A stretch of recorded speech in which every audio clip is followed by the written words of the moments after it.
Oh, what's going on, everybody? Welcome to episode 1151 of FloWrestling Radio, live from Austin, Texas. I'm your host, Christian Piles. So excited to be here, to be back in Austin, Texas. To my right, we got JD Raider. To the left, Andrew Spencer Spay. And to the left, John Kozak sitting in.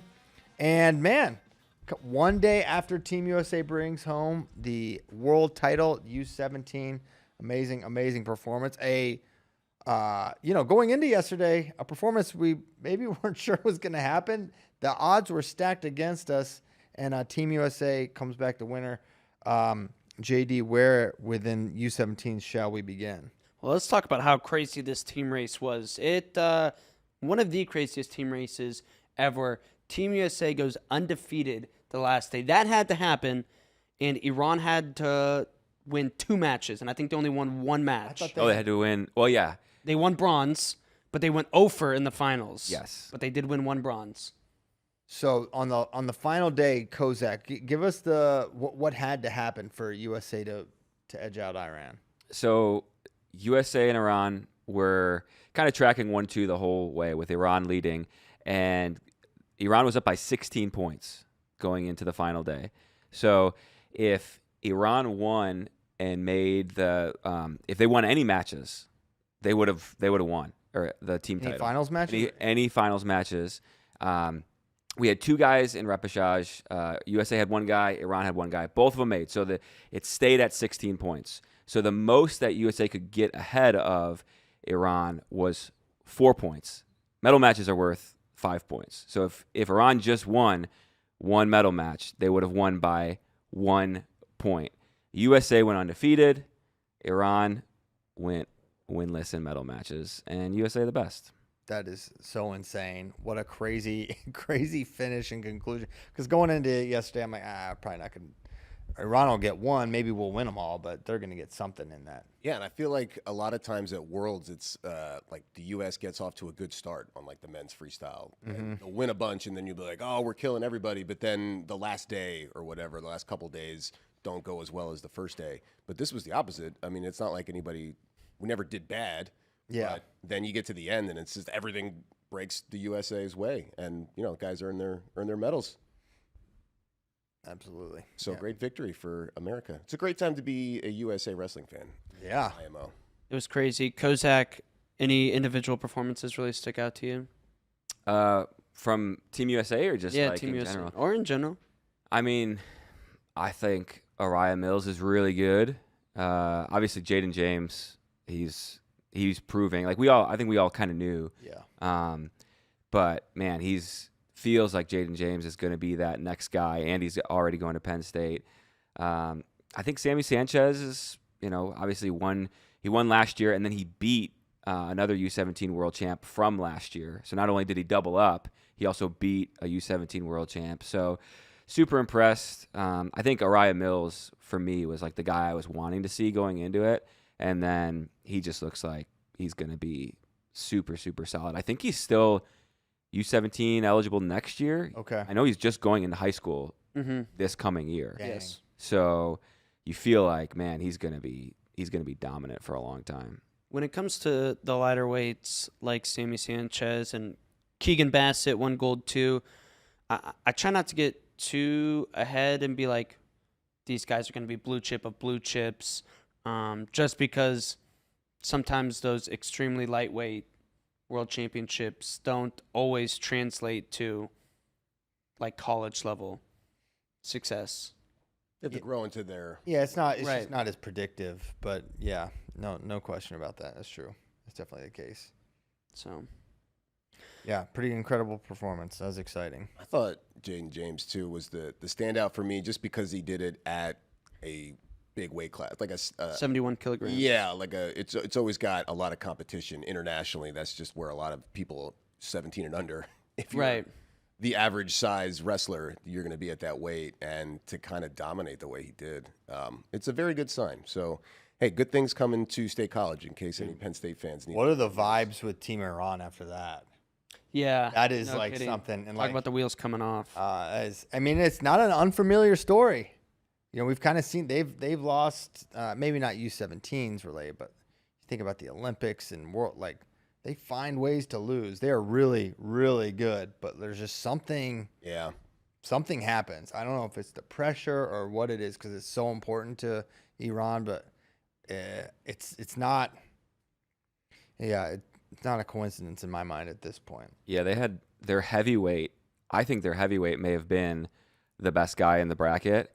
And he went out so hot in his semifinal match, and he was killing his opponent. I think he was maybe like 1 or 2 points away from a tech, and then he just fell off a cliff. And he lost to make the finals. So it's kind of like, man, you could tell. I don't know. You could just tell the Iranians wanted it so bad, but and it just didn't happen. They blew it. And they blew it. It Yeah. does not work for you in a lot of cases. It's also crazy because U17s is 4-minute matches, so it's 2 2-minute periods, and to collapse or have like a breakdown at the end of a match, it's not a lot of time. Like most of these guys are used to The wrestling. mental gas more than like running out of juice. I also think Kikinov is a guy that, in my opinion, like stock up because he makes the team in both styles. And Definitely a Greco guy. yeah, you feel like, okay, his dad's a Greco guy, his brother's a Greco guy. He'll medal in Greco, but is he going to do anything in freestyle? And to make the finals, and then he only lost 1-1, so it's like obviously he's right there in a weight 65 is really tough. So you feel like stock up for him for sure, and you wonder, does he choose to go the folk style route over? Is he going to go Greco or? It feels like he's got a lot of potential to wrestle in college. For sure. I thought I was just about to also mention Kikinov because you medal in 2 styles. I think Braxton Amos did it at U20s, gold and bronze, freestyle gold and Greco bronze. But that was the last time I can remember. And then what's his name, Makov, who then had those medals stripped, but he medaled in 2015 because in both styles he got busted for steroids though. Bad Makov. Friend of the show, Hello My Enemies, who's Iranian. He had a great tweet. Just who even cares about U17 Worlds? Yeah, immediately coping super hard. Yeah. He's a funny troll. Yeah, but it got a lot of Americans who then piled on, not realizing the that he of it. was asking for it. Yeah. Kikanov's finals match in freestyle was a little frustrating. I thought he could have opened up a little bit more. Obviously, just making there, he's 1-1. very impressive, but he's so close. Yeah. Would have been cool. But still amazing overall performance. And, excited to see what he does and if he focuses on Way to go, Team USA. Way to go, Team USA. Amen. That the Hello My Enemies guy, he also said Mohammedian was the U17 coach. And so he was like, dude, only knows how to melt down. How to blow it. How to blow it, Wow. yeah. Which is kind of funny. The big guy that wrestled Snyder and Nickel. I think that's who I. He has a win over Yeah. Snyder. Yeah, that's And who I Bo think. Nickel. Yeah. Mhm. Yeah. Well, because he didn't do anything in the Olympics after like having all the hype Yeah. all going that. into it, and then he just isn't. He's had a great comeback period after being banned for testing positive. He looked for good. substance and Only then. drugs. I think the Greco team in the women's freestyle also pretty impressive. Yeah. We had 3 bronze in U17 Greco, which is rare and should be lauded. And the girls team finished second, right behind India, who always is really good. India has a great U17 team, and then strangely they don't really pan out. What are you as saying, the Spade? seniors. No, I'm just saying it's kind of It's weird. interesting. It's a I will say this: the age cheating does seem to be reduced drastically from years past. If you can find my tweet from like 2017 or 18, where it's just like these bearded men on the podium. Oh yeah. Sometimes you get some It's like I think my tweet is like just a couple of 15 to 17-year-old guys being dudes. It's just like an insane. So yeah, it's something that I think UWW takes really seriously, and it's probably pretty tough to like verify it, and not have some get through. If a country really wants to cheat, they probably can, but Well, how are you going to verify somebody's birth certificate? yeah, exactly. I think they just go by passport, and in certain Yeah. places you can just get a passport. Right. Say I am 12. Yeah. It's not gonna say beard. Well, that was my unique phrase that I was going to try to use. Okay. You did have this one, classic UWW junior level beard. Oh yeah, dang. Who is that guy? A Greco. He's in the retirement. Somebody's grandpa right now. 2016. Yeah, it's like I said, guys being dudes in it. If you Dudes? want. Okay. Yeah, dudes might bring it up. But yeah, no, great performance by Team USA, and always good to win. Team USA senior level also had a good showing in Poland. Brought home a couple golds. Kind of probably the biggest story, though, was Vito out of there. I think we were all a little surprised to see him back in action, but hopeful. There it is. Took silver. What do you make of Vito taking silver, losing to Ukraine in the finals 5-4? You don't pull that in. It's yeah, I don't know. I mean, he gave up like a big like a head pinch or chest wrap. That was tough because it reminded me of the Ono one. Yeah. But then I'm like, maybe there's something else going on.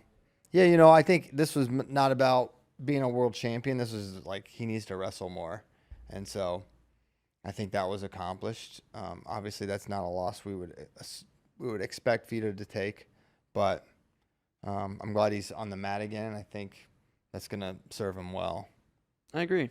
I think it's a good sign for moving forward that he is just getting these reps, and we've seen variance in Vito's performances throughout the entirety of his career. That's kind of been the story of his career the past 4 years. Is what version of Vito are we gonna get? Yeah, I mean the guy lost to Sam Latona the same year he won Worlds. So Right. And almost lost to him again. Yes. In the NCAA semis. Right. Well, it comes down to, like what is, like you said, what is he training for, getting matches, what's the ultimate goal? It's not to win the Ziolkowski Open. I mean, as prestigious and as nice as that tournament is, that's not what he's training to win. So you give him these matches, you get this time on the mat, and you have more exposure, more, competition against international guys, and he lost to a decent guy. It happens. I was also happy to see. I've been beating the Simon Ruiz drum for a while, and I feel like it's really starting to finally come to fruition because he looks really good, won gold, and beat the guy that beat Hamity in the finals. Yeah, he's awesome. Really is. I mean, he was good last year throughout the regular season. Then I think he got on everyone's radar with his NCAA performance.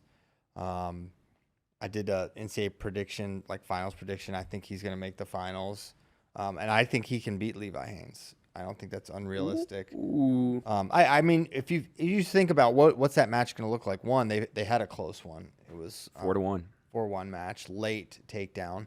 But broader point, Levi's not going to blow this dude out of the water. That's not how Levi Haynes is going to win a national title against someone like Simon Ruiz. It's going to be a close match. So he's going to be in it. If you're in it, you can win. So Levi's the favorite. No denying that, but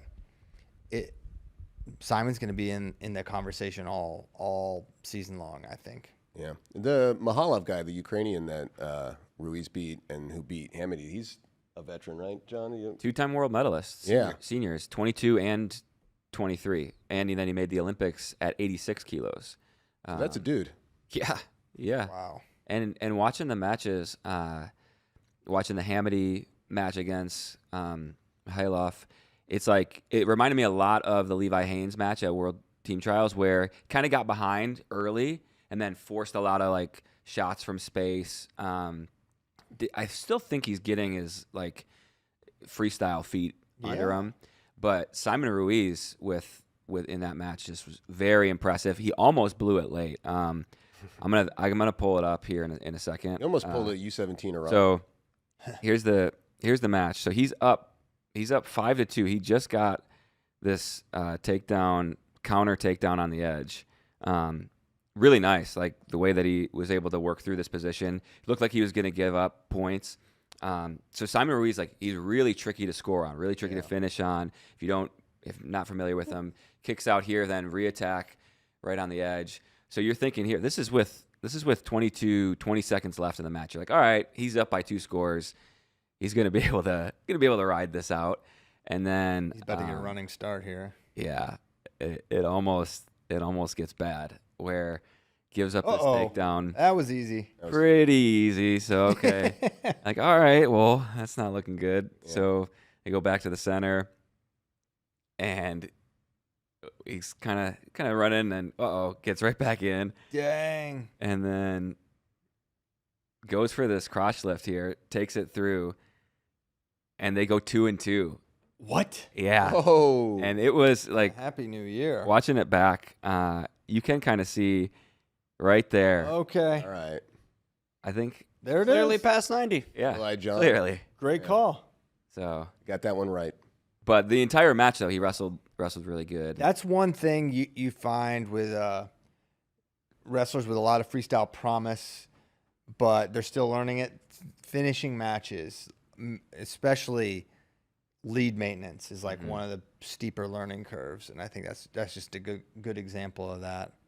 Because in folk style, it's a lot easier to protect that lead Yeah. than it You is. can get in scrambles and kill time. Yeah. And not worry about Mhm. exposure, whatever. Yeah, it's the cheap twos Yeah. right there. Yep, or just hanging on a leg. And Joey Blaze, also gold, right? Blaze Yeah. and Brayton Lee. Brayton Lee. Shout out to both of them. And then, like I said, Hamity, Dustin Plott, and Devin Turner brought home bronze on the men's side of things, and then the women brought home a bunch of medals as well because we took a huge contingent. Big contingent, yeah. That's awesome. Way to go, Team USA. Way to go, Team USA. Good weekend for the red, white, and blue. All right, Christian, you were gone I was. last show because you were in Florida Uh-huh. at the College Coaches Convention. I want to know what you learned while in Florida. A lot of great stuff. Great time in Florida. Before we get into the NWCA convention, I love Andrew Spey. He's a dear friend, but I love you too, CP. more than not as much as I love him, but I love picking on him. We love to pick on each other, and this man's love. I don't like where this is going. And one of the chief things that I have, this is going to come full circle. We've needled Spey a little bit. Is his love of the lounge. The man loves the airport lounges. I'm not ashamed of my And to me, love. it's like, all right, I've had a couple lounge experiences thanks to JD, has got me in a couple lounges, and I do think they're great. They're a neat thing. What am I going to base my entire personality around? Not saying that's what you do, but is it going to be my thing? Am I going to be lounging? It never struck me like that until yesterday, and now I've been totally lounge pilled, Spey. You've been lounge pilled? I've been lounge pilled. You've gone down the rabbit hole? Oh yeah, so we have a 2:00 flight home, and it gets delayed until 11:20 p.m. But as luck would have it, we were traveling with Sion Williams, who has all the lounge access and the passes, and he got Katie and I in to this Jacksonville lounge, and we just sit there, and you got the good Wi-Fi, and you got the food, the snacks, right. the coffees, the lattes. It's just you're like Not at a all. king. But then, and this was great. It was great. But then we changed our flight and we went through Atlanta, and then we went in there. It was like I felt like a Saudi prince in this thing. Oh, you're getting pampered in the lounges. That's their hub. That's their main headquarters. So they have literally like 9 lounges in that airport. I mean, it was exotic. It felt like I was felt like an episode of Succession. All right, one of the clubs. Here's the plan now. Now that you've been lounge pilled, It's over. We're gonna book a flight. And specifically book a 4-hour layover or more in Atlanta because you only get 3 hours. Like you can't check into the lounge early. If you show up to the airport like 4 hours before your flight, they're like, "Well, come back in a little bit." Nice try, Andrew. But if you have a if you have a layover, they're like, "Oh, yep, however long the layover is." So you purposely do a long layover and then we lounge hop. We hit all Just like 9 clubbing. lounges. Yep. And you check them all off the list, and then you will have truly experienced the lounge life. So yeah, I'm in. I don't know if I'm gonna take the plunge and get the card. I'm sure I won't, but We've converted Kozak. really, Kozak got the I same got credit card access as now, me. baby. I'm a late adopter, but now I'm like, man. This was like scooters in Oslo, where you're like, what scootering? Who wants to scoot around? We'll just what? And then like as soon as we all took like a big gang of scooter guys, and you're like, I'm scooting everywhere now. This is who I am. That became who I am. Craps last year. Oh, in Vegas. erupted you in became who I Vegas, am. finally? This is the third thing that has become my Man. my desire. Wow. And Tyler still hasn't got you hooked on anime yet. I don't think that's gonna happen. That You're happened. the only one that could get me hooked on anime because But I'm out on anime. I mean, The Simpsons are my favorite anime. okay, yeah. But anyway, back to the topic at hand. Big thank you to Sion. He was an angel getting to go to all that stuff. It would have been a tough delay, but we got back around 1 a.m. That's how you do it. Shout out to Sion. Shout out to Sion. But whose bag got lost? Ugh. Ooh, that's not the lounge's fault. That's not the lounge's fault. Let us be clear. Yes. No, great catching up with all the coaches that were there. Had some great meetings. They were talking about the FloWrestling Next Gen, which is all the cool stuff we've been working on. And Sion was showing his VPZ thing, which is like the AI cameras that follow the action, which is really exciting. But for me, I just go there. I get to talk to a lot of coaches. I'm probably, chatting with Brian Smith, and got to talk to Kevin Dresser for a while through his lineup, which is, of the coaches I talked to, that probably Iowa State has the, most set and solid and, formidable lineup. Set and solid? Well, set in that it sounds like he knows who is going where, but he does Who's not. going to be the starter? Exactly. Okay. Who's going to be the starter? Well, I'm interested to hear. Yeah, you want to know? Yeah. I'm going to talk. I mean, the dish? 'Cause Okay. there's a lot of the questions, especially among those lighter weights. Absolutely. Well, and 25 is pretty well set with Steve-O. Everyone feels like it's gonna be him. With 33, it will be Evan Frost again. Now, what I learned last year, he wasn't as enthusiastic about going 33 again. He wanted to go up, but he has a whole new kind of outlook and mindset around going down to 133 again. So he's gonna do it. He's going 33. And they're really, really excited about that. Now, hopefully no more times where he's way too over and Dresser still makes him make weight but won't let him wrestle. I can't remember what duel that was. That's tough. That's some old school. That's some old school Virginia high school coaching there. Not letting him off the hook. And then 41. So this is interesting because I guess I didn't understand the dynamic here. Etchemandia will be 41. He's getting him back down. He weighs, he said he walks around like 53, and he just looks like not that, but he is lighter. And it sounds like Jacob Frost is just massive, but getting way, way better from last year. Like he's still going to go 41 too? 49. 49. So he's going 49, and he sounds like he's kind of the boss hog of those middle weights. Okay. Like really, he's the dictator in a lot of this stuff. Like, had an amazing summer. They're really excited about what Jacob can do, which is interesting because he was always kind of like the second banana or, of the Frost dynamic for a while. Even though they were kind of viewed like similarly, it was Evan that placed as a freshman and started and whatnot. But if you remember, it was like a very similar story where it was like not average season, but balled out at NCAAs and then took that momentum and just became that guy. Yeah. So Jacob is having that kind of same timeline just a year later. Yes. Where he gets an opportunity, makes the most of it when it counts at NCAAs, then runs with it. Yes. Yes, indeed. And so 57, Vinny Zurban's transferred in. They're excited about him. So it sounds like Pinheiro, odd man out. And then, Pinheiro battling it out, 49 or 57, trying to find his way in. But what Coach Dresser was talking about also is like, man, you can't have enough depth. We learned that last year. No kidding. He, talked about last year because, they had a great team on paper. They returned basically the entirety of their trophy team by and large. And then they had one All-American. It was Jacob. And so just a season they didn't expect, or at least the conclusion, they still had some nice moments. And he's like, Coach Dresser was essentially like, we basically did the same stuff we did last year that we had the year before in terms of preparation and training, and just it blew up. So we're, excited that, to figure some things out and hopefully we're a little luckier next year. Iowa State probably one of the more diverse lineups as far as like geographic representation. The Frost brothers are Louisiana. Which is great Iowans. Yes, and that's where they graduated. Well, yeah. Then they still recruit in state, but then you got the Cuban contingent. You get guys transferring from all over. So it's they're leaving no stone unturned when it comes to trying to fill that roster. Certainly not. And it sounds like Aiden Riggins, maybe he goes 57. That's actually a consideration for Aiden.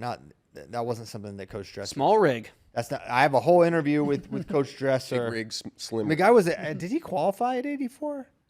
I don't know if he's an 84 Riggins. He was Iowa's 184 pounder. Oh yeah. I don't know if he qualified, but he definitely wrestled at Big Tens for Iowa at 84. Did not qualify. But so yeah, now maybe 157. That's not a certainty, but could happen. Slim rig. Yeah, that's a drop. Connor And Uton. the Dane Pastano. Connor Uton will be back. They're loving him. They think he can do a really good job. He was doing a good job till he tore his knee against Caliendo. So they're excited about that. Gaitan. Wait, why would Slim rig go Slim rig if Zurbin's at 57? They could Beat Aid because he thinks he can beat him. Okay. Yeah. So Uton at 65, Mhm. and then Riggins either 57, 65. Yep, that's right. I And forgot then they got Isaac Dean. yep, they had Gaitan at 74. I can't remember if another name was mentioned. I'm posting the interview today, so you'll hear it all. 84 Isaac Dean's there. He said he's come in, worked really hard, done a nice job for them. And then Rocky, getting him healthy, keeping him healthy. Did he say pitch count? Probably. Yes, he used those words, pitch count. And then Younger will be back in there. It's a good team. Yep. Talked about, in the interview, we talked about the Iowa Duel. That's obviously a huge topic. The addition of David Taylor to Oklahoma State. Maybe some other things. But, yeah, it's not on the site yet, but it's uploaded. I just need to push it to the other side. I'm getting hyped for Cyhawk already.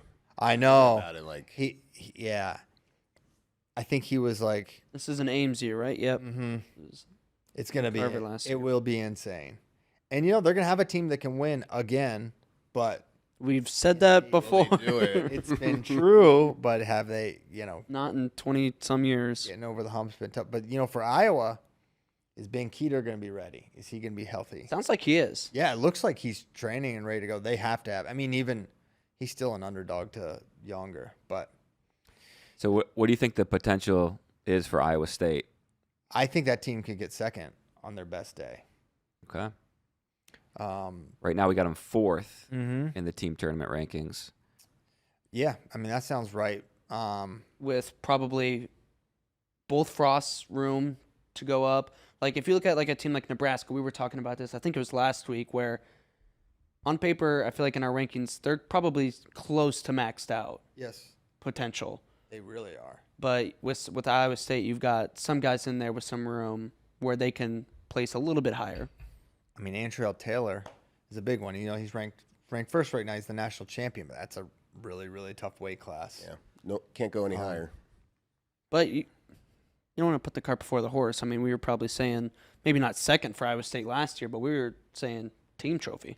Yeah, and also we were never saying Nebraska second Correct. place. That was not. I mean, they got smoked by. I think Northern Iowa beat them bad.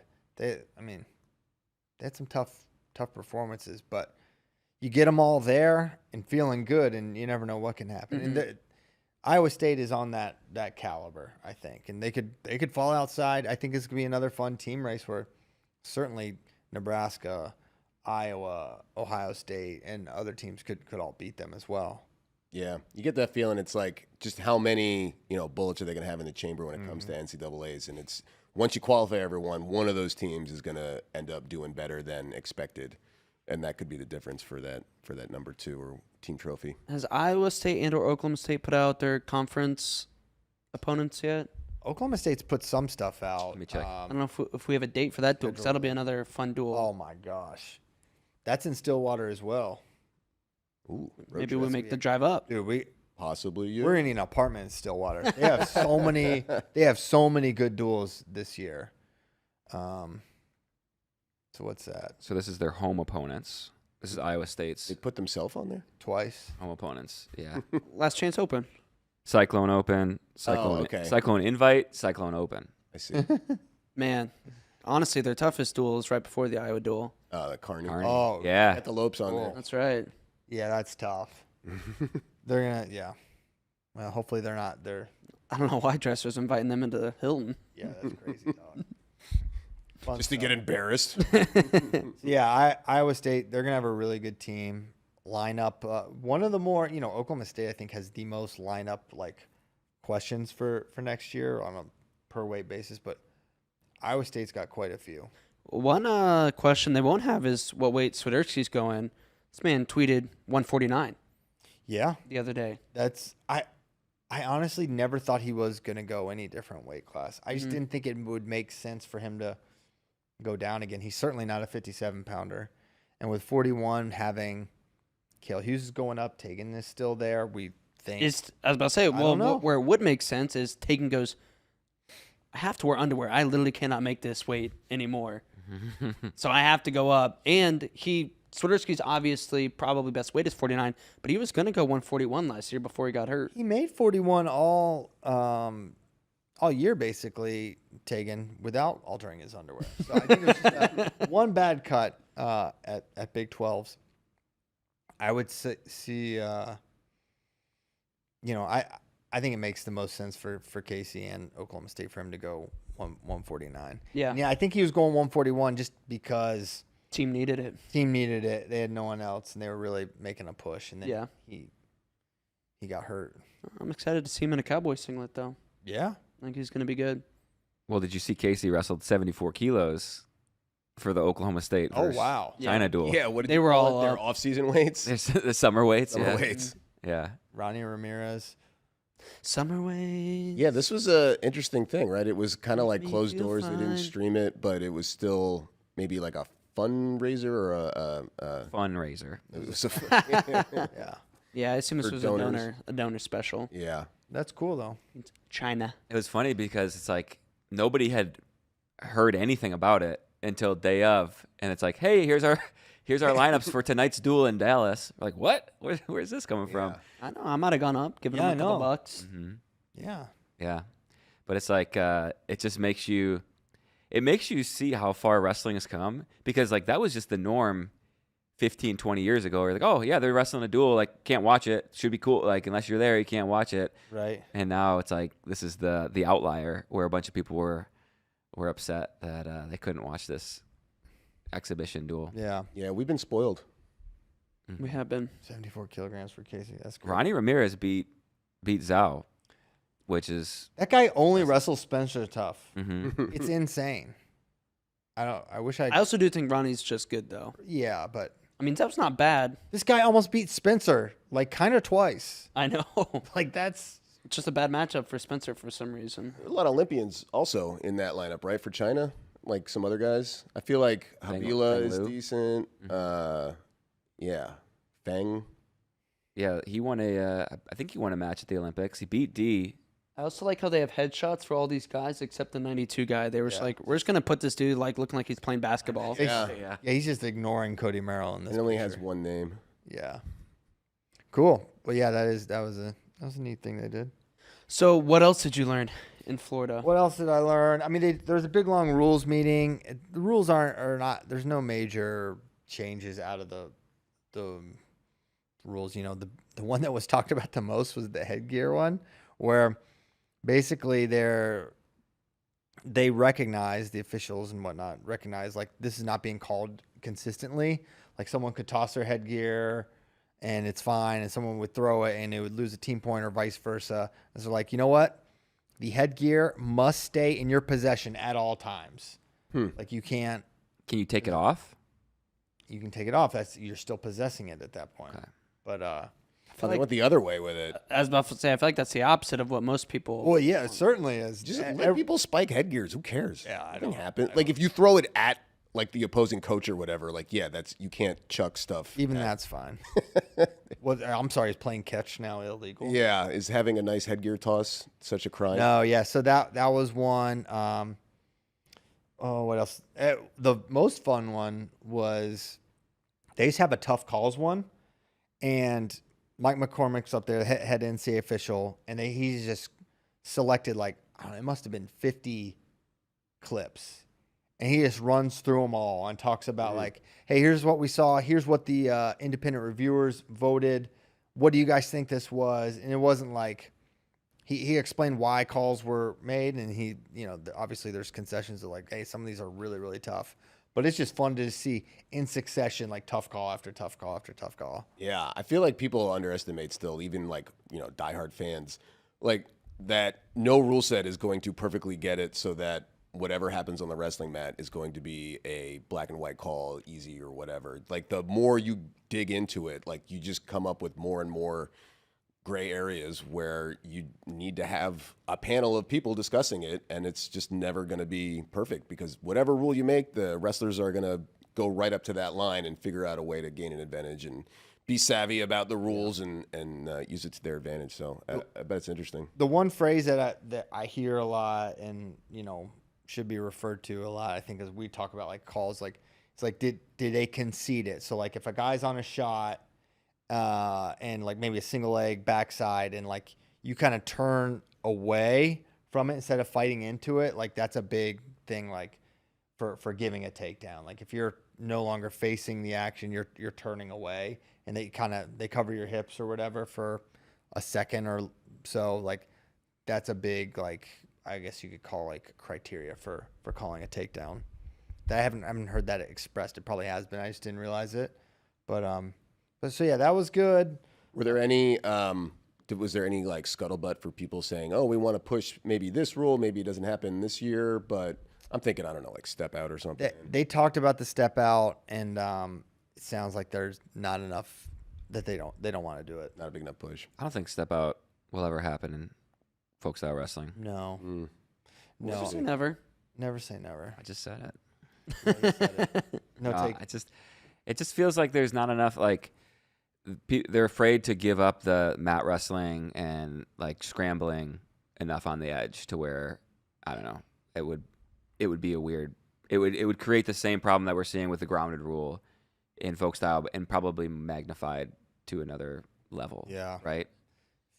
Yeah, folk style wrestling is still very cool, still a big fan. I just my thoughts are just do it. But they had all these NIL sessions and stuff related to that. That was honestly pointless. I felt it's just, and no one's fault. It's not like, oh, these were bad. Like these were the people that are in the know, but like this, it is just such a vague landscape, and just like the rules and the enforcement, it's all like college to college, state to state. Yeah, exactly. Well, I feel like whatever they put in place, and they just tried to do a thing where they're like, okay, now it has to go through this clearinghouse, and then like immediately that got brought up in a lawsuit and it got like blown up. Yeah, like, the next day almost. That's what's going to continue to happen. So yeah, basically, don't anyone try to think you got a hold or a handle or an understanding of how this works, the enforcement, etc. Because I don't think you're gonna get that. It was informative in that way, to like, okay, this is, and that's kind of always been my read on it. I was like, this is an unenforceable situation, and that's still what it is. It's gonna be legal limbo for a while. To the frustration of many coaches, of course, but yeah, that's how it goes. Because then you basically are just at the whim of whatever your own administration does. There's not like you can just be like, okay, well, here are the rules, we're gonna go do that. It's like, hey, can we do this? And maybe the administrator says, I'd rather be safe than sorry, and no. So coach and now has a potential disadvantage when it comes to whatever recruiting. Right. I'm kind of sad we're not getting any dramatic rule changes, because I feel like that's always a fun thing for, especially like the first half of a season, that we can all kind of get behind, either complain about or really love, or to see who thought about this and is kind of like playing around it or gaming it, and who didn't even realize that this was a new rule. Those are always fun things to see at the beginning of a season. Like when hands to the face was a big thing. That was the worst. That was like, it's terrible, but it's kind of fun sometimes too. Well, that was one we didn't even. Right. That was one we didn't even realize, because that wasn't a rule change. That was just something they're enforcing. We're enforcing now. Decided to enforce it and emphasize it. Mm-hmm. Like, whoops, we accidentally ruined wrestling for a year. Let's walk that back, fellas. Yeah, and then it turns out something like a 3-point takedown. A lot of people get up on arms or were worried about how blah, blah, blah, blah. And then it's like, nope, it's fine. It's fine. Yeah, it's just good. Was there any talk on the Donald Trump saving college sports? They basically were like, yeah, it's still kind of more to come and learn on it, but it's the The TLDR is like kind of toothless sort of thing. Yeah. Like they didn't. Now, what is this? Well, Donald Trump, he just saved college sports. College sports were circling the drain, and now they're saved. Finally. Oh, great. Awesome. Yeah. Saved it. What? Oh, wait, hold on. There was something else. Okay, the biggest thing is like The Olympics. Mike Moyer and NWC have done a ton of work on ensuring that NCAA has to have like 16 Minimum sports. for And that's an NCAA bylaw, which can be changed today. So they're working to get it like on the congressional level to make that happen. And then also that they would be funded at a certain level. So like the 16 seems like that's done, and then getting the funding that's not like, because otherwise they could have the 16, but they could fund it like a club sport. Yeah, I think if I remember correctly, it was like teams that have this much revenue, like if you meet a threshold for bringing in, and like all the major D1, Power 5 conference, whatever, meet that threshold, and then the stipulation is now, okay, then you have to fund your 16, your minimum at a certain level. Was there any talk of roster caps, and if that is actually going to be enforced? Because it was, and now it's not, and So it might be. You know, I talked with Coach Smith about this, and it's like, he said, no, it's real. We had to do some. He's like, you can do a thing where, because there have been changes on it, like you could bring some back that you've cut to go over the 30, but basically no, it's still a thing in some way. Okay, if you opt into rev share. I think it's rev share related. That part I don't. If you opt into rev share, you can only have 30 official members on your roster. Mm-hmm. That's my understanding, which a lot of teams, I'm surprised, are opting in when I wouldn't expect. I just assumed, maybe naively, that the only teams that would opt into rev share are the ones that have a lot of revenue to share. And there are a lot of non-Power 5 teams and conferences that are opting in, and they just have the opportunity to share some revenue. So I think they just want to be able to say, oh, we can, if we want to go after a guy, or if it makes sense for our basketball team or whatever, we can do that. But what that does now is then, the side effect or the ramification is now you have roster limits. Well, I remember talking to a coach at a smaller program that wasn't sure if they were going to opt in or not opt in, and I remember him saying, well, it might not be best for our institution, but this isn't where our AD wants to be forever. They want to go to a bigger school, and you got to show, hey, look, I can handle this whole rev share thing. So, and AD kind of has the final say. So even if it might not necessarily be best for the smaller athletic programs at a smaller Division I institution, they might still do it just because to boost that resume, their own resume. Don't get me started on ADs making poor choices with collateral damage coming from the wrestling teams. All right. We also learned Gabe Arnold sticking at Iowa. Yep. I don't know much. I mean, I know a little, but yeah, he's not leaving. So that's probably a good result for Gabe.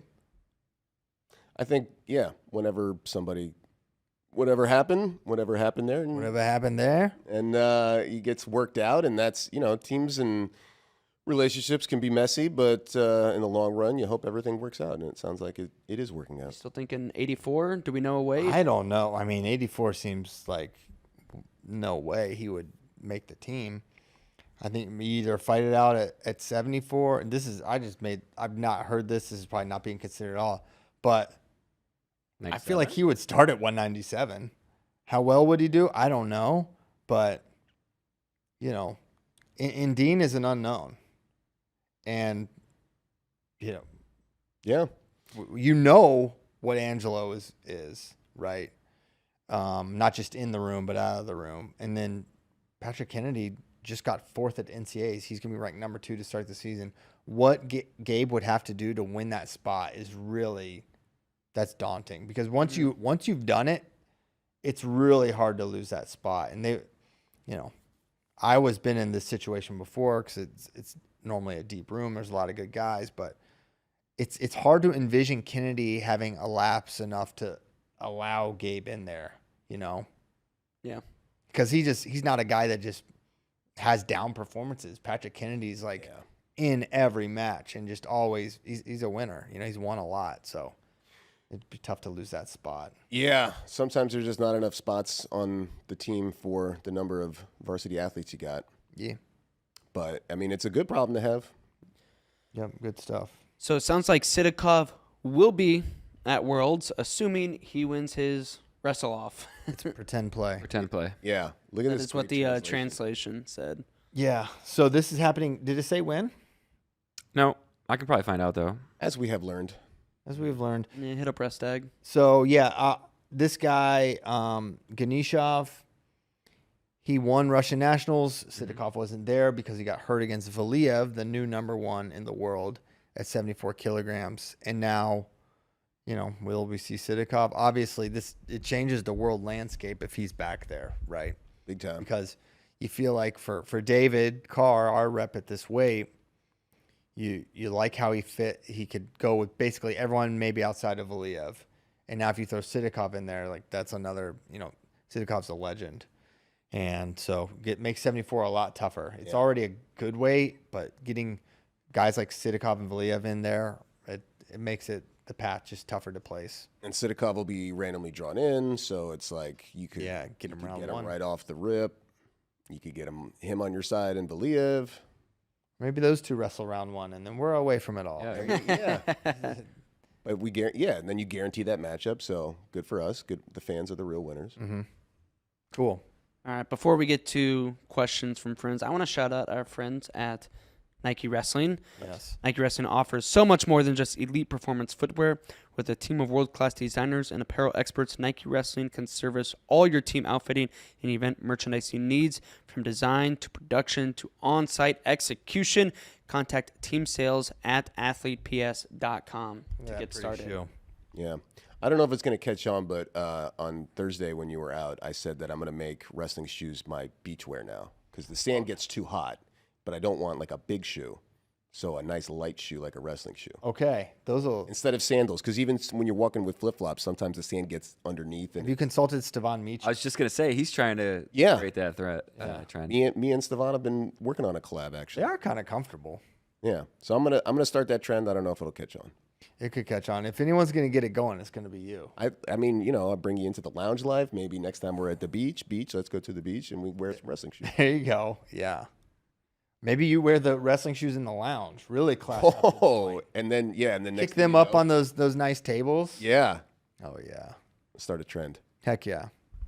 Good read. There is hilarious old photos of, I'm specifically thinking of Kale at NCAAs from like 10 years ago, and I'm guessing he was warming up with somebody right before, but he's in a full suit and wrestling shoes. Oh, like coaching. Oh, we got to find that one. NCAAs. Yeah. I'll do that too. I'll start wearing a suit. Get you a coach that can do both. Yeah, Kale used to be a big suit guy in the corner. Now No, I haven't seen him in anything with buttons in a long time. Yeah. He's like, wait, I don't have to wear this. No. Oh wait, I can just do whatever I want. I can just wear whatever I want. All right, fine. Well, Yeah. he does class it up with like a collar. Sometimes, yeah. Sometimes you get the collared shirt. Yeah, that's for finals. Yeah. Yeah, but otherwise that's a nice perk of being the GOAT. Yeah. Right. All right, Kozak, hit us with those questions. All right. Okay. Are you going to war in the comments? Yeah, right what's now? happening in the comments? No, I'm asking the YouTube chat to send questions because we are a little bit light. Yeah. So I if you think have them, me putting a picture in the tweet like messed up the app. I thought you were just flexing that you were in the lounge. Yeah, and I didn't want to do that. I'm just flexing that I'm friends with Sion, basically. Spay, this question's for you. Elder Brad wants to know if we're broadcasting Throwdown on the Yorktown again this year. Oh. Spay knows a lot about our deals. Yeah, he's one of our main deals guys. I try to sniff them out with our whatever it's called, Salesforce resource management stuff. I think we are, but actually I don't have info on that. I'll actually ask about that after the show. But I think it would be great if we did. And I think, hey, a trip to Charleston where this happens, That'd be a great place to throw down. Yeah, in South Carolina. I bet it's nice. All right, let's go. All right. I don't know if we can talk about this. Yeah, I'm just going to go for it. Okay. Virginia's for FRL asks, what's the plan for All-Star Classic this year? Is it shifted due to national duels? It is because as Virginia's for FRL, smart guy, obviously. recognize this is that the National Collegiate Duels Invitational is the same weekend that had been All-Star Classic. All-Star Classic November 1st. And as Scott Goodale has tweeted, it is at Jersey Mike's Arena. With ball emojis. Which is awesome. So, that's the plan. Going to be a great event. And, more to come on that. It's just August. It is kind of crazy that it's August already. Yeah. We're flying back, and Katie's like, we leave for Croatia in like a month. Which is kind of crazy to think. Yeah, we do. Not all of us. JD's you're going to You're going to U20s. That's right. Bulgaria, Yep. boy. Next week. Have you been to Bulgaria? I have. Oh, me and JD did a U20. Mm-hmm. How you like it? Bulgaria. That's good.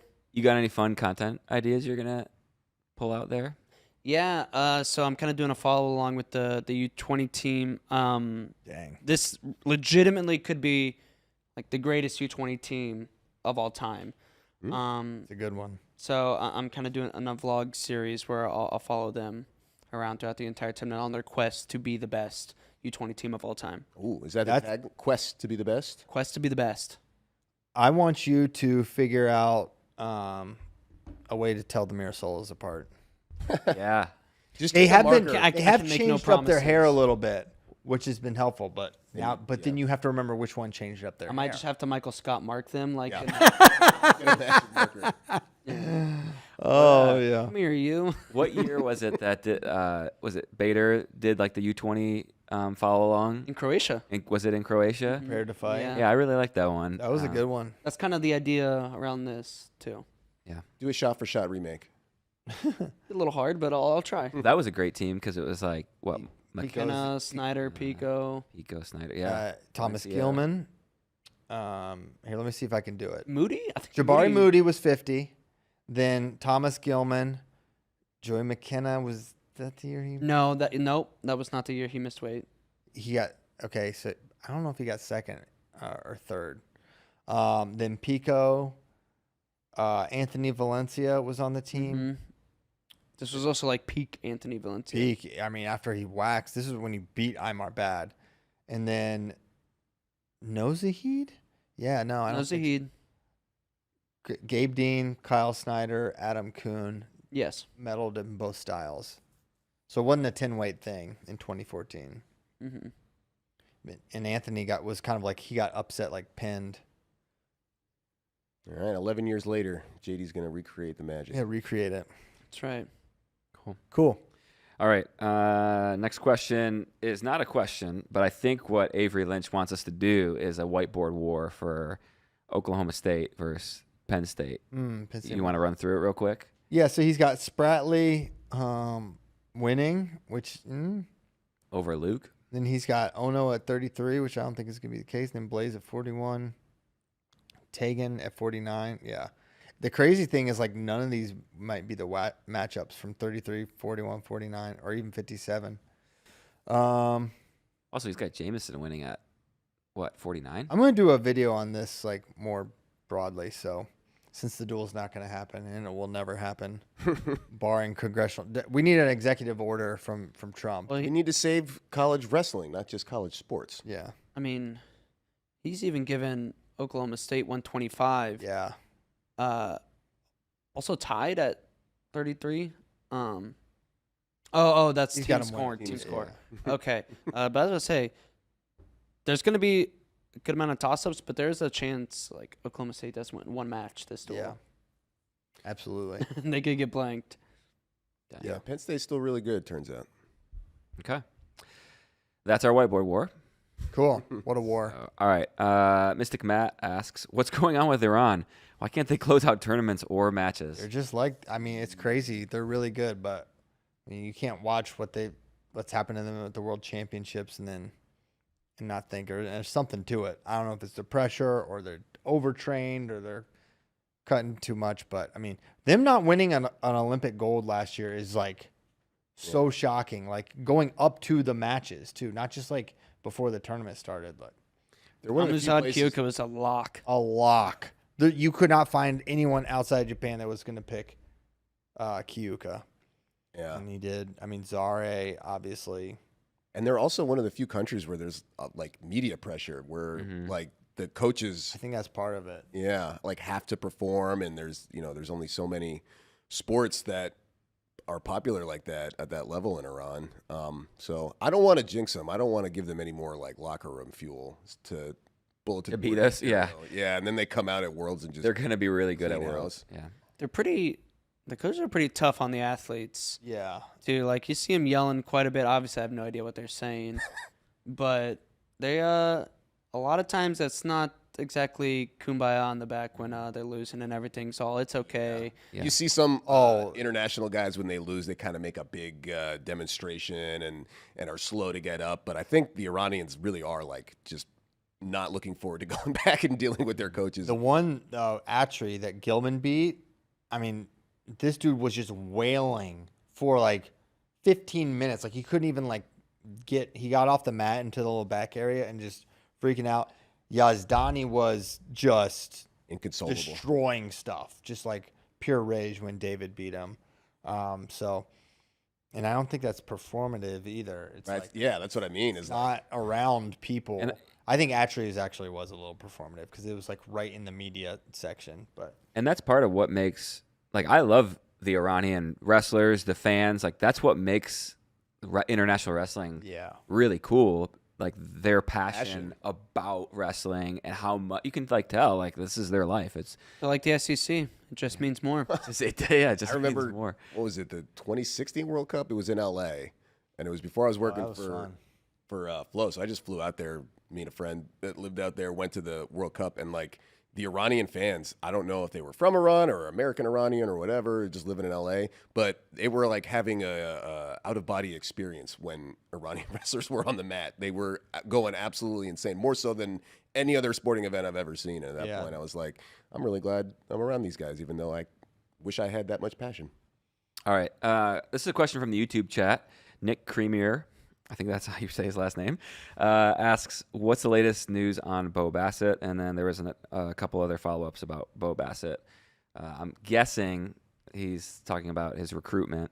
And I saw some people say online, does Keegan winning increase Bo's stock? Absolutely not. Okay. That's ridiculous. But I would say I don't know. Okay. It sounds like Penn State's back in some capacity. That's an interesting twist. Yeah, it would be. Okay. So you feel like maybe a little Penn State lean, or? Yeah, I mean, I do think they would like to stay close-ish to home, not necessarily that they have to go to. Satif had to go to Siberia. So he did. He lived in Chechnya, so I don't know. Yeah, more to come. Yeah, it'll help the news cycle when news does come out. It's certainly not known Right. right now where he's going. Okay. All right. Let me pull up the next question here. Oh, Jesus is KOK. Whatever happened to Postgrads wrestling or competing in the Midlands? We don't want to see Spencer Lee turn everyone at 125 and or 133 because he can't. Yeah, it's just not the thing anymore.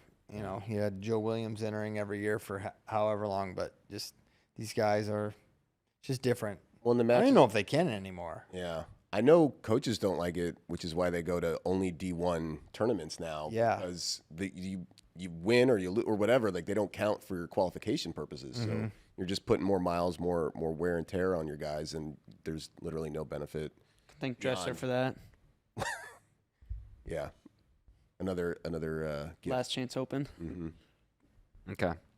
We got another one from Virginia's for FRL. Real convenient that as soon as the people start trying to hold Tyler accountable for his bear crawling training regimen, he finds his way off the show. And then he calls me out for some reason that he expected more from. Well, Yeah, explain yourself, Coach. yeah, I mean, I think this is your fault. Okay. Yeah. And you're letting him. You're the father, right? That's what yeah. you're called. Okay, so you know what? Control your children. Tyler's no. You know what? I think it's gonna happen. He has not said it's not gonna happen. So we'll. I'm trying to convince him to make it one of his new because he's Mr. YouTuber. This should be one of your videos. He's like, oh, no one will watch that. I'm like, you don't know that? Yeah, it was also like when he did that. Where is it at Spire? Yeah. No, No. it was in Louisville. That's right, Louisville on the track there. Yeah, that was just an insane thing. I mean, even if you didn't know who Tyler was, like watching the videos of that and his hands came out completely destroyed. Yeah, he should have more time for it, honestly. Yeah. All he's doing is editing. He probably needs to get up and move. Which, by the way, the first video of our quest to find the greatest duel Quest came out. Quest for the best duel came out Friday. I thought it was really great. Tyler did a great job editing and put that together. So go check that out if you haven't yet. People in the YouTube chat are talking about this, and they want to know. They want a little peek behind the scenes. They want to know what's coming next. JD, are we allowed to say the other duels, or do we want to keep that a secret? I did gatekeep it last week. I'm trying to think. I really don't remember which one was number 2. I can tell you like the other duels. Give the people a little tease. Give a little tease. Okay. Yeah. Yeah. We Clovis Buchanan. Nice. Is on there, and we went to Bishop McCourt versus Sem. Nice. That was on there, and what was the other one we went to? Blair something. Yes. Or something. Blair versus the other Jersey team. Elbow? Yes. Del Barton. Blair versus Del Barton. Let's go. Cool. And they were all awesome. If I remember correctly, Del Barton Blair is next? I can't remember for Y'all sure. gonna do Buffalo Gap Riverheads? That's a big If you make it worth our time. All right. Okay. I'll make it worth your time. Okay. So there's your taste, guys. Larry Steele wants to know which Penn State team's bench was stronger, the punt year, Zane Nolfbo, or this year's. Oh, Zane, Nolf, Bo, and Nico. Yep. That's like Actually, not. Yeah, Zane. Yeah, that's 2 GOATs, another all-timer, and an NCAA champ. But hey, you know who's not in that? Ono. yeah. Is it sure. Ono stronger than one of those guys? Ono wasn't on the bench this year. We don't know about Ono. How good Ono Ono might start. Yeah. That's true. Yeah, But we who don't- else is going to be on the bench? you mean this year? upcoming year? Yeah. So Oh. yeah, this coming year, I think. And- I'm Wait, pretty sure that's so what I mean. Connor Mirasola could be on the bench. Mhm. But What, who- Nagao? Maybe Braden Davis? Ono. Duke or Kasek Duke one or will be. Kasich. That's pretty good. But only one of them. They don't even sniff Zane, though. Zane We don't know or that. Jason Dolph, Nickel. No, we do, because Nico. we've seen part of their career. We don't know that. I guess not Hank, Duke. it was Will Henkel. Oh yeah, Will Henkel's He's so really good, good. guys. Will Henkel is so freaking good. So we'll know in 5 years. We'll know. We'll know. I think we'll know this year. Okay. We'll know a lot. We'll know more. I'm just saying, That's Zane good. and Noel for like 2 GOATs. And Yeah, then Bo Bo's Nickel- another all-timer. Yeah. Yeah. Literally all made the all quarter century team. Nico Megaludis finished second, third, first. Yeah. Jeez. Okay. Cool. Fan of Criteria asks, Oh gosh. Keegan Basset won a U17 world title but came in 4th at PA.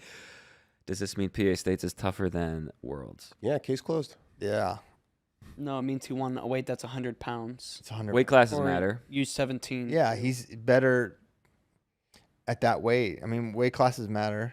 I And think it's is what it age. means. It's age, yeah. It's only half. Yeah. And an EIWA title is tougher to win than NCAA title. Ask Cal Dake. Yeah. Yeah. Okay. I'm not going to ask this question. Oh, yeah. Take the L, Beth. How about a flow film on Kozak's meteoric rise from the chat to the FRL side piece role? Yeah, like I love that side piece is catching Side on. piece. Yeah. That was part of what I wanted to when I wanted to ask this question. Yeah, no, that's good. Get our YouTube film. on it. Yeah, that is a good. Well, it's a little bit. They What really is made it out to chat. what is the order of operations here? Literally. Because you are our international ranker. Well, before, Hey, this is thanks to Spay. Spay's the one who reached out to me. He had his own little militia back then. Right. Oh yeah, yeah. Before Andy, that was Hunter Sharpless. Took our over. boy. Yeah. Good old Hunter. Hawkeye, Hunter Sharpless. Yeah. He certainly is. Yeah. Now, were you in the Facebook chat before contributing to the The militia? reason I got in the Facebook chat was because Ben Fired. fired me, and I'm like, oh gosh, Okay, I I gotta couldn't prove remember. myself. I remember that moment. I couldn't remember if you were in the chat before that or not. And then COVID hit, and so I had a lot of free time. Everyone was in. the chat. Yeah, so everyone was in the chat, and for whatever reason, we were talking a lot of international wrestling stuff. We were.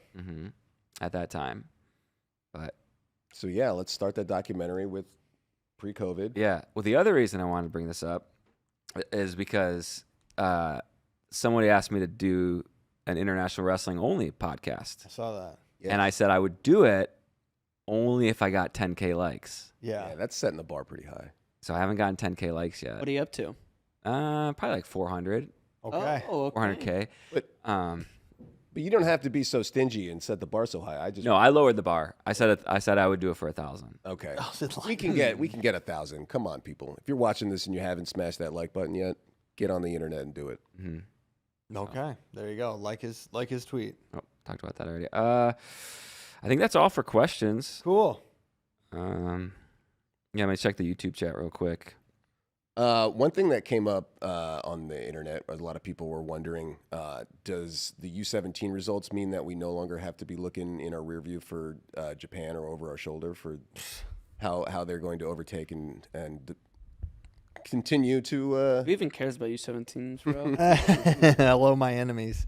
No, I mean we always beat Japan at this. We are the envy developmentally of basically every nation. You got more people in the funnel, more people coming out. Yeah, The high end. and they're better. So I don't know. No, we beat them from 2014 through 2017. I think and 18, and they beat us in 19, and then we beat them every year. So they've only beat us in 2019, and they beat us by like 5 points. Yeah. That 1 year. So we always beat Japan. And You were searching that team medal stand with your... well, there's a Wikipedia page that had it, and it's just, well, it didn't have complete results, but it had the top 3 for like since 2014, and we're almost always in the top 3. Yeah. So it was easy to see that we just beat Japan every year, and pretty similar in senior level as well. I did hear, I did not confirm, but I heard Japan might not have took some of their ones because a lot of their ones are prepping for Asian games. Mm-hmm. That is the thing, Which sadly, are this year where they care more about Asian games than World Worlds. Championships. Yeah, a lot of the Asian countries have such regional rivalries. Yeah, our team, we cared more about districts in the state tournament. That's why we just focused on districts Yeah, you at just wanted to Buffalo win. Gap. State tournament, it's a nice to have, but really it's how do you stand in the Shenandoah district? Is that my understanding of the Japanese national team approach to competition as well? Pretty similar to It's Buffalo. cool that we have that sort of that synergy. I mean, that would explain also their women's performance. Yeah. Yeah, didn't do. We talked about it briefly. They finished second to India, but finishing ahead of Japan is very impressive whenever you can on the women's side. Yes. So All right, I do have one more question Okay. from the YouTube chat. And if you have any more questions in the YouTube chat, and then if they're good, I'll ask them. Intercultural Aware asks, do you think all U.S. wrestlers should practice, I think he means train, overseas? If so, how long? I say yes, and for up to 1 year. Oh, it's that A simple. year's a long time. Send them overseas. When do you forget? I think it's certainly it's a good thing to do and experience. I don't think you have to do it, but yeah, It's not accessible to 95% plus. But yeah, for the senior level guys, it's certainly an option. Like, yeah. They would take many of our guys and let them train, go to Dagestan. I mean, we've done that. We've gone there. Now staying a year, but I think there's a lot to be learned. Yeah, we just had China visit and wrestle Oklahoma State. Everyone's going to Japan now. People going back and forth to Japan. They're just going to Japan and realizing they just wrestle live all the time. Now, if we perform better, is it because we went to Japan? Yeah. Japan starts shutting the door on us. Yeah, if we win Worlds, it'll be because Caleb Henson went to Japan for a couple weeks. Yes. That's when we'll know. And then he comes back and spreads his knowledge that he got Mm-hmm. overseas. I think it's just, I don't know, just a cool idea in general, whether it's for wrestling or anything. Like, the world's getting a little smaller. The more overseas experience you get, the more worldly you are. Not a bad idea. Certainly so. Yeah. Cool. Also, we never pulled this. No, don't pull it in. You don't want to pull it in? No. Oh, okay. Why not? That's just not the tweet I want pulled in. Okay. Yeah. I think that's a tweet you would. It's not the tweet. Okay. I tweeted that picture multiple times, but All right. yeah, I don't want to kick that up. Just imagine old guys that are much older than you. Unless you just want to punch in on the picture. They look older than me. Punch in. All right, hold on. Let me punch in. I got to figure. Oh, whoa, I punched that's way punch. in. Super He punch. punched I hard. punched. You tell me to punch, I'll say how. All right, this is the U17 podium. Look at those dudes. Guy looks like Kale. Look how old. That's supposed to be. These are supposed to be 17-year-olds. That guy's got a mortgage and kids. It could be. They could be 15 for all we know. And then the poor guy on the left, he's like, "Well, this is messed up." Yeah. And they're also getting diplomas, which is kind of funny. Yeah. It's not normally what you call it. Yeah, An award. PhDs. Anyway, so yeah, there's We did it. come a long way to U17 level. Mm-hmm. Good show. Did we do Joe, this? Great did show. it. Thank you guys so much for tuning in. 1151. We'll be back Thursday. No doubt about it. Great show coming at you. Keep you posted on the latest in college wrestling, international wrestling, and more. We're going to start previewing these world weights a little harder. It's about that time. Thanks to our producer, Greg, in the back, making this show happen. And thank you to you for listening. Shout out to Nike Wrestling, as always, for their support. Go get some great Nike Wrestling products right now. Please do. That's what you do after the show. Thank you. Goodbye.